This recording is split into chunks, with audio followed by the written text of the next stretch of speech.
So the wellbeing economy is saying, let's hang on a minute. The economy's there. It's ours. We can do what we want with it. So we need to make sure that the end product, the end goal is not growth. This is Climate Curious, the podcast for people who are bored, scared, or confused by climate change. I'm Maryam, Pasha, the director and curator at TEDxLondon and the co-host of this podcast, alongside the amazing Ben. Hi, I'm Ben Hurst, activist and advocate exploring what positive masculinities can look like, and self-confessed climate normie.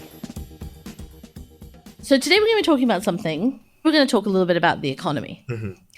I don't know how you feel about the economy, but I feel like we never talk about it positively. It's like whenever it is in the news headlines or in conversation, it's like something catastrophic is or about to happen. It's not really a great feeling. Yeah, I'm not sure if you actually knew this about me, but I'm not actually an economist, and so I don't really have any idea what we're talking about, to be honest. What I do know about the economy is that everybody's pissed off with it at the moment. That's correct, right? Like, I think that's it's correct. not going well. That's the picture that I get from listening to LBC every now and then, is that we're not in a good state of affairs currently. And there's room, maybe a nice way to phrase it is there's room for improvement. Yes. Drastic improvement. Absolutely. Okay, yeah. Cool. I think that's right. And I think one of the things that the reason we decided to do this episode, I think, is because the economy, like climate, is a big system. Right. And it can feel super overwhelming and super daunting and almost so big that you can't wrap your hands around it, let alone understand all the things that are part of it, which is why we've brought in an expert. As we do. So let's just get into it. So we're joined today by Liz Zeidler. She's the chief executive of the Centre for Thriving Places, a charity and social enterprise helping to build a well-being economy across the UK and beyond. And she's going to tell us what that is. And Liz has loads of experience in this space, so we're super excited to have her here. She's also involved in the Wellbeing Economy Alliance. And Liz, let's just start at the very top, right? This is the climate podcast. You work on the economy. What do these things have to do with one another? Why are you here? Yeah. What's going on? Just to break the news to you, I'm not an economist Okay, either. right. Sorry about that, people. Wow. If you want your money back, talk to someone else. I'm actually a philosopher. I mean, that's probably much more interesting, but let's not worry about that. So I'm here to talk about something called the wellbeing economy, which most people probably haven't heard about. And you might then go, well, what the hell's that got to do with the climate? Yeah. I think it's better to kind of step back a little bit and go, what about the current economy? The economy that we're all living and breathing every day and are all a part of. So we might not think we know much about it, but we are very, very much a part of that economy. So the bad news is that the current economy, if you like, is designed, it has designed right into the heart of it, pretty much automatically climate change, spiraling inequality, and a lot of unhappiness. Sorry to break the news to you people. It's a kind of design flaw right at the heart of it. Okay? Oh my gosh, this is a... I know, we're going to get to the happy stuff in a minute. That's So why you have at the moment, if you think about the economy, it's like all the stuff we do, all the busyness that we're about, all our businesses, all that sort of stuff.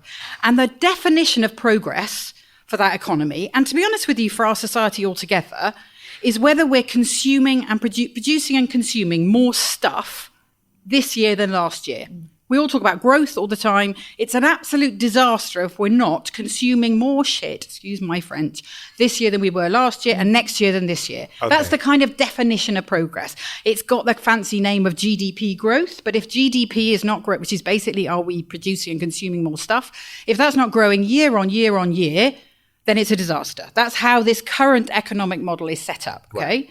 So the challenge with that is pretty obvious, I think. We can immediately see the problem with that, is that nature doesn't expect us to keep on growing. Continual growth. You don't find it anywhere in nature. You find it. In fact, the only place you do find it is cancer. And none of us particularly think that's a great model to follow, yeah? So that's a striking similarity.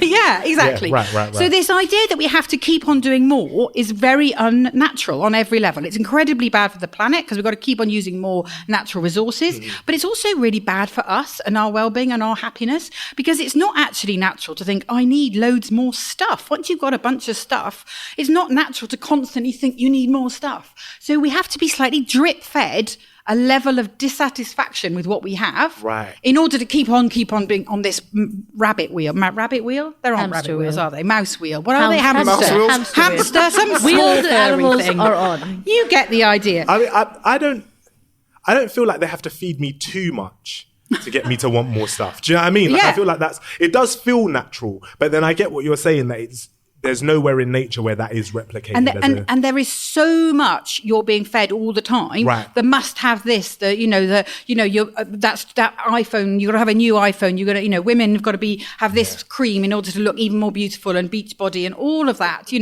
know where I'm going with this. Yeah, we're drip fed that all day, every day, and you have been since we were born. So of course we do all think that's just natural, but it isn't natural. And the problem we've got at the moment is we've got this economy, which is a man-made construct, and actually the economy we currently have has only been around, this system that we have, this kind of neoliberal capitalist system, has only really been in the way it is now since sort of 1950 or something like that. So it's not that long in the grand scheme of things.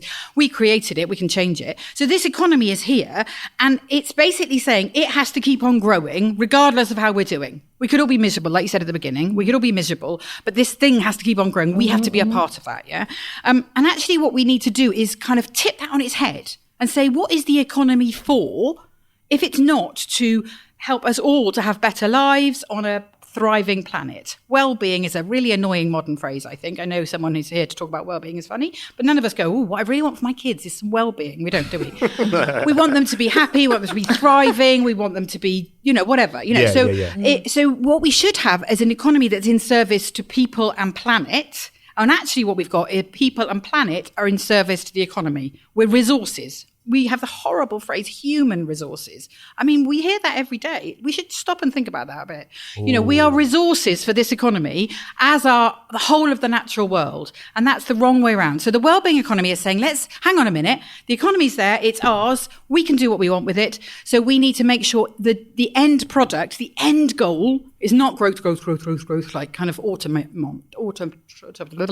those things, like robots.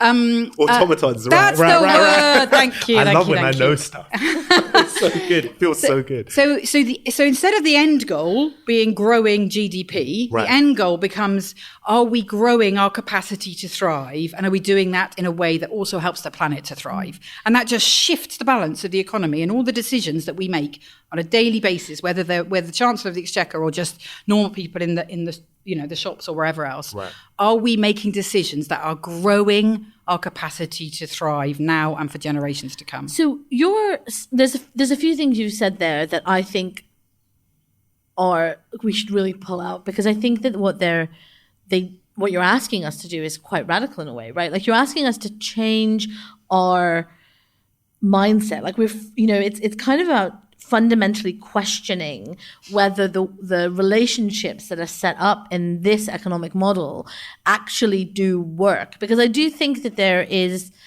a bit of a, I don't know if there's a mindset, but there's a bit of a momentum that this is just the way it is and we just keep going this way. And what you're asking for is that, or what you're suggesting is we actually need to question these fundamental assumptions. Like, is it Marie Kondo? Is that her name? The woman who does the minimalist stuff, like clean your house and live a small life. So that is her name. Yeah, that's quite like I feel like in theory that's a great idea. In practice, like, it's quite difficult, right? Because like you say, we all want more stuff, or we're taught to all want more stuff. So it does feel pretty like it feels like what you're saying is, let's burn it all to the ground. Is that?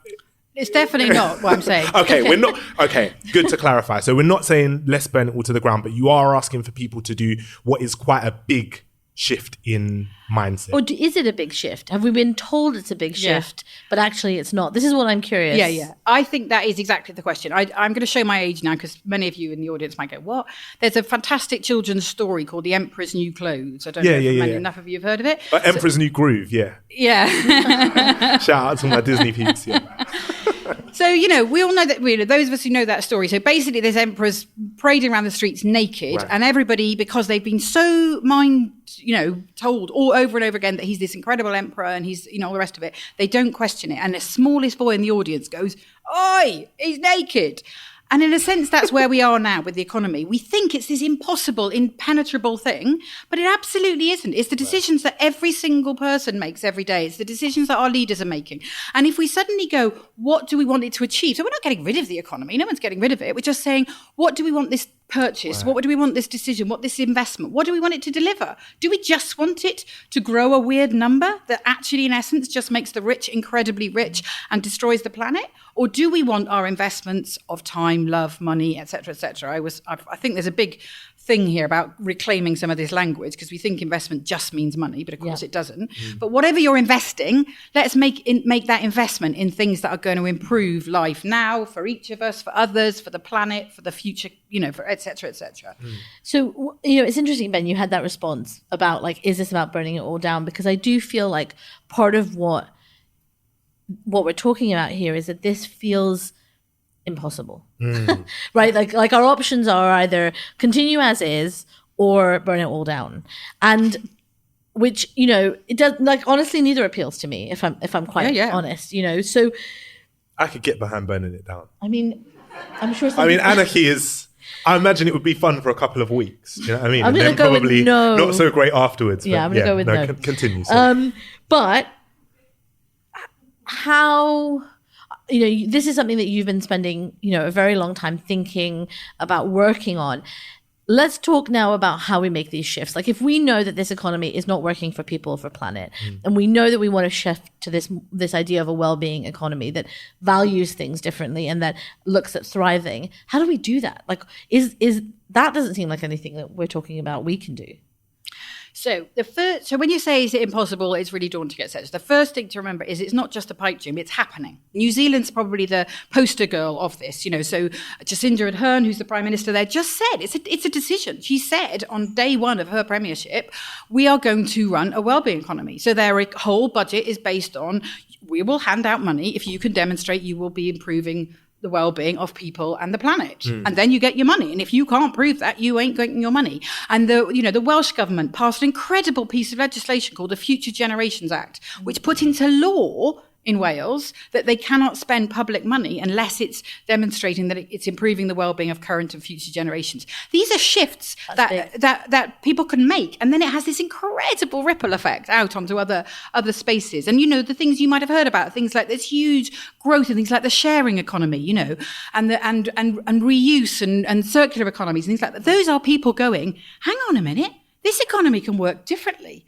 We don't actually all need one of everything. We can share some more stuff. We can build things out of stuff that doesn't destroy the planet. We can make investments in ways that will help our children to thrive, not just us thrive for the next 10 minutes. Right. It is absolutely a mindset shift, and it's happening already in communities. I wanted to ask a question, which was, this is going to sound stupid because I'm obviously talking to a philosopher here, but in my mind, it sounds like what you're talking about is socialism versus capitalism. Am I wrong in thinking that that's the shift that we're trying to make here? Or is this just a version of capitalism that centers something different? I think there are multiple names and versions of the economy out there, and they've been used in different ways over the years. I think one of the nice things about this wellbeing economy movement that's really, really taking off is it simplifies it a bit. Instead of putting lots of complicated names on it, we're just saying, let's put the economy, it's still an important part of the world, it's not going to disappear, but let's put it at the service of people and the planet. Right. Because otherwise we won't have a place to live in. I think it's quite interesting, the word economy and the word ecology come from exactly the same place. It's the same Greek word, which means home. So economy just means management of the home, and ecology means study of the home. And we have only got one home. I mean, however much we might want to have more, we've only got one home. We have to look after it. Right. And we're all in that home together as human beings, so we have to look after each other as well. So one of the things I love working in this space is it's quite non-political. I go into big, governmental organizations and say, should all of our activity, our political and economic activity, be helping us to create the right conditions for people to thrive equitably and sustainably so future generations can also thrive?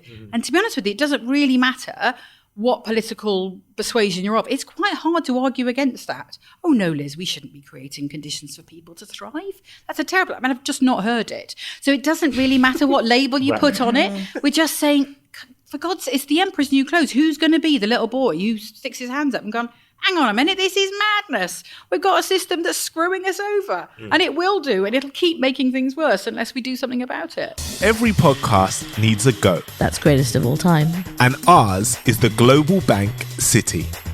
Citi is TEDxLondon and Climate Curious's headline partner and has been with us every step of the way on this podcast, supporting our vision and encouraging us to be courageous and adventurous with our ideas. Instead of your typical boring ad, we actually thought you might be more interested to hear about some of the initiatives that Citi has played a part in.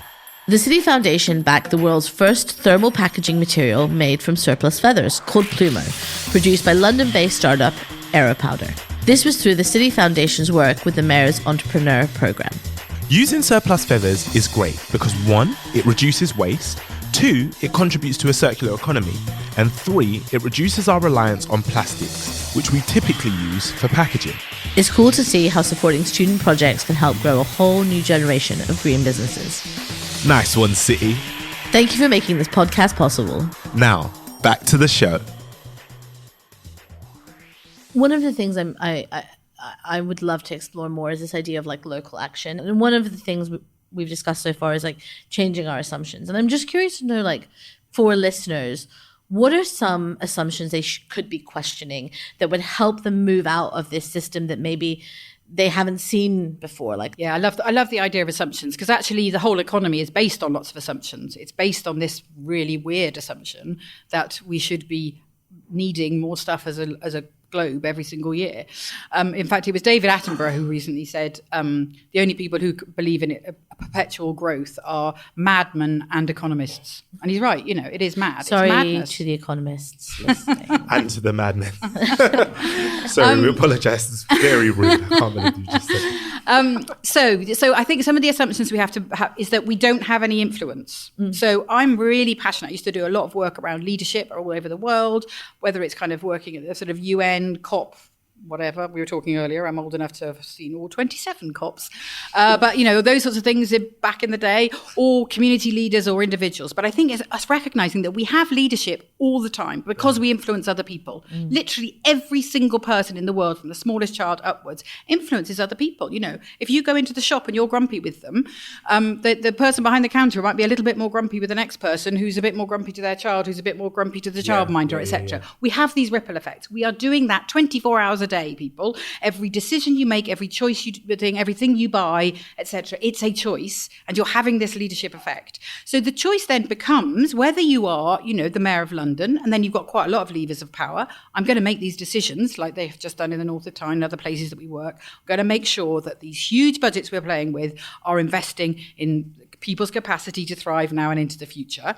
They've got some big decisions to make, but actually at a very, very local level, what are we doing in our community? The decision I make of how I spend my free time, am I doing things that are either improving my life, those I love's lives, the people I live nearbys lives? Am I doing that in ways that isn't going to compromise the capacity for my kids or my grandchildren or whoever's lives to improve as well? So in the back of your mind, not thinking, oh, I need this thing. You might need this thing. I'm not against buying things at all, but actually making those decisions about the purchases we make, how we invest, back to invest our love, invest our time, invest our skills, how are we investing in a better future for us and other people? I think it's just a really profound question. And recognizing that you have that leadership, you have that power every single day, all the choices. That sounds a bit exhausting, doesn't it?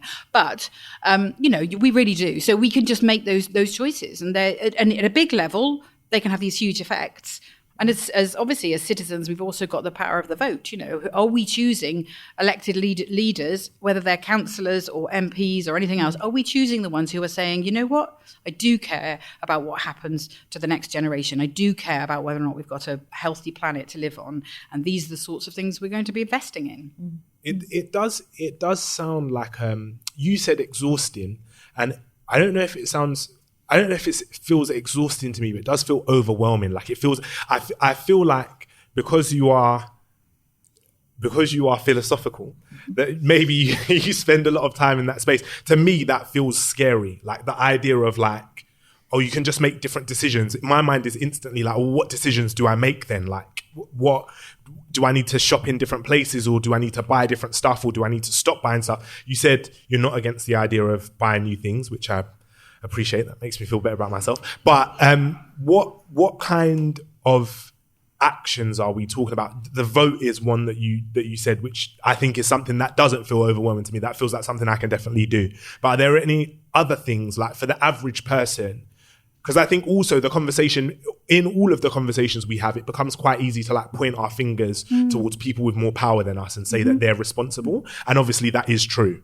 It is their fault. But besides pointing the finger and assigning fault or blame, I do think, what are the small things that I do have the power to do? Do you have any more of those like tangible things? I think so. And I think you were talking about assumptions, and I think language is really powerful here, that actually, the language of, and it's quite a feminist language, the language of caring, a careful economy, actually caring for other people, being compassionate, being creative, being collaborative. Then we would see, how did that happen? So when we start thinking about holding those assumptions mean that the decisions I'm making are those sorts of decisions, so that things like time, I think how we invest our time is enormous. So, I've gone down to a 4-day week, which gives me time for my own well-being, but it also frees up some more time to be a good neighbour, to be somebody who can campaign, who I haven't quite got to the gluing myself to Heathrow runway yet, but I know plenty of amazing people who are choosing to do that for their kids and their grandchildren, So that notion of how do I spend my time? How do I spend my skills or my intellect, or the conversations we have with our mates? How are we having those conversations that say to us, we've got another option here. We don't have to just sit here going, for God's sake, you can't tell me that we're still hitting climate catastrophe. Again, we've got to do something about it. So just feeling more compassionate to other people, feeling more compassionate towards the planet, and really helping us to make those decisions, just the tiniest decisions on a day-to-day basis. And that notion that we have leadership should be empowering. It's not a choice. You don't have to go and fight for it. You just got it. So just, make the, you're still making choices. You just might make good choices or choices that are going to damage the planet and damage other people's capacities. Right. I wonder if part of what listening to you makes me think of is that, each of us have different scope in our lives for choice. So some of us who have more privilege have more choice. So we have a responsibility to think, to spend time thinking about those choices.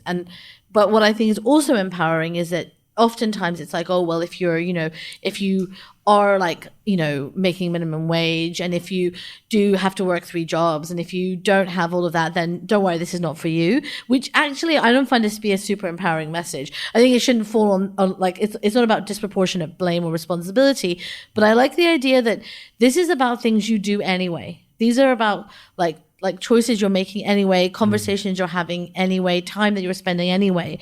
So actually there's a sense of agency here that I feel can be more empowering than sometimes the conversation that's had. Yeah, I think so. And I think understanding, seeing the economy as this amazing, wonderful tapestry is also quite empowering, because, there's lots and lots of opportunities for win-wins. So there are opportunities where you can choose to, cycle or walk, and then you're going to improve your own health, but you're also going to be helping the planet. And you're also perhaps going to chat a bit more to somebody you bump into in the park, and you might, smile at somebody. Smiling's incredibly infectious, by the way. It's an incredible way to spread a bit of well-being. The little tiny choices that we're making each day. Yeah. And I guess it's, again, that shift away from well-being being something that is a luxury for people with money and time, and more towards that being a right for everybody and something that everybody, maybe in varying capacities, has access to. But I like that idea of redistributing decisions, rather than it being you have to make a choice about this now. You're already making a choice about it, so maybe you can make a different choice. And then I guess it's then a question about how we present choices to people, because again, I feel I'm not 100% sure about what what decision, but then every time I say I'm not sure, you've literally just listed 5 or 6 choices, right? Like cycle into work is, I guess, a big one. Although I'm pessimistic, so I'm like, I don't want to get splashed by water. Like I don't like cycling in the cold. But those are all decisions that I make, right? So then I can change those decisions for my own benefit and for the benefit of the community and the planet, which is a nice way of seeing it. Well, one question I have is, because I want us to zoom out a little bit, because I think you're a philosopher, so it makes sense that we've been talking kind of at the individual level and really in a philosophical way about choices and what we value. But I know that the work you do at the Centre for Thriving Places also is really practical. It's data-driven, and it's working with local authorities, it's working with businesses and governments. So I'm wondering if you can give us a snapshot of what that looks like and how you're building, like how do you get them to make these shifts? Like what are the practical things that you have that they can use? Yeah, definitely. So what we've done for the last 12 or 13 years is try and make that shift easier. So we've produced an alternative to GDP, which is called the Thriving Places Index, which is a really simple framework that asks those fundamental questions that I asked earlier. Are we creating the right local conditions for us to thrive? Are we doing it equitably, so it's not just a few of us thriving, back to your question?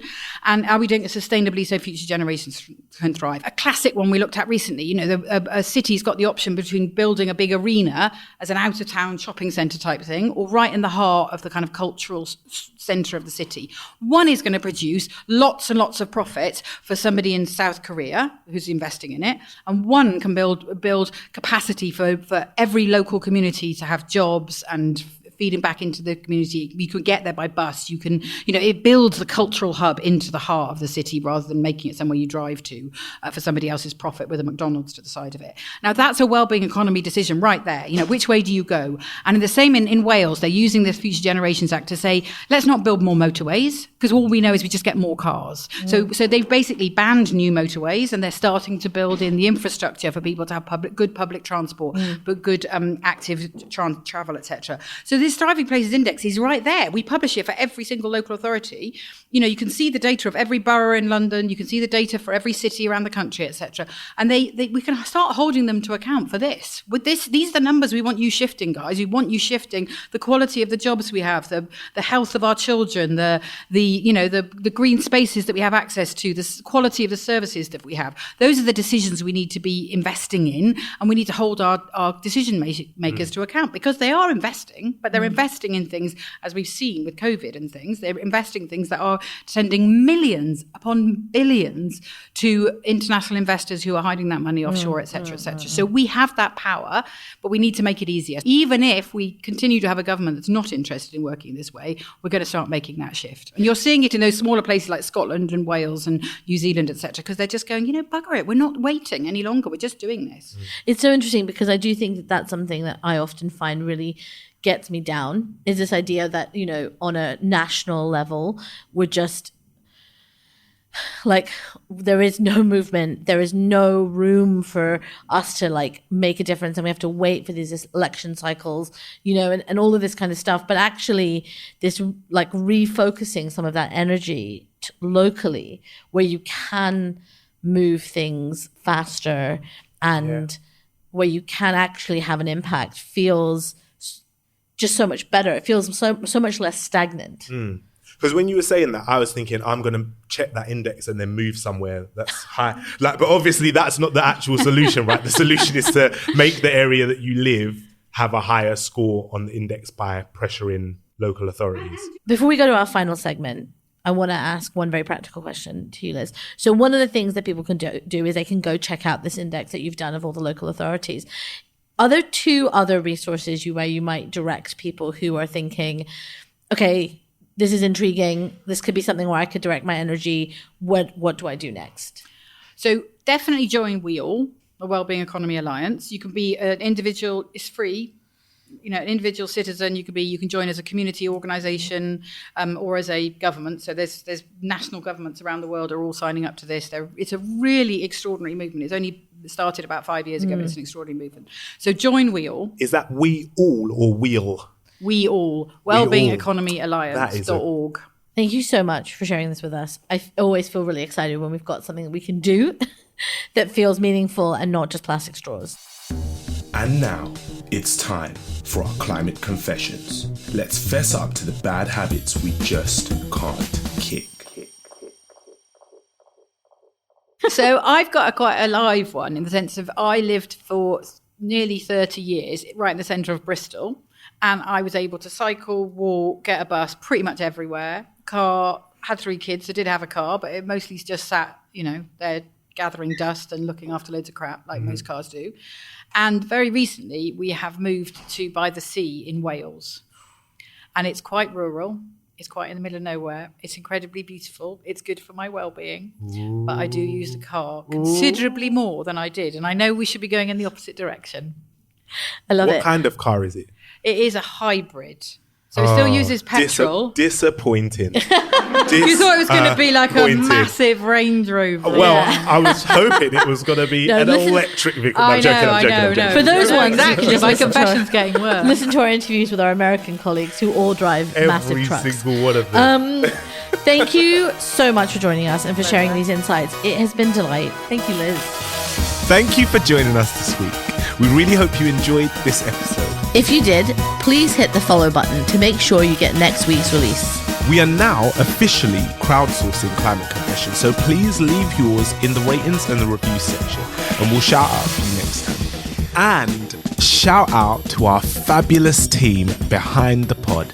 This episode was produced by Josie Colter. Comms written by Tess Lowry. Artwork designed by Rebecca Mingus. Curation by Maryam Pasha. Mixed and engineered by Ben Beheshty. Music also by Ben Beheshty. Presented by Ben Hurst and Maryam Pasha. Remember, stay curious.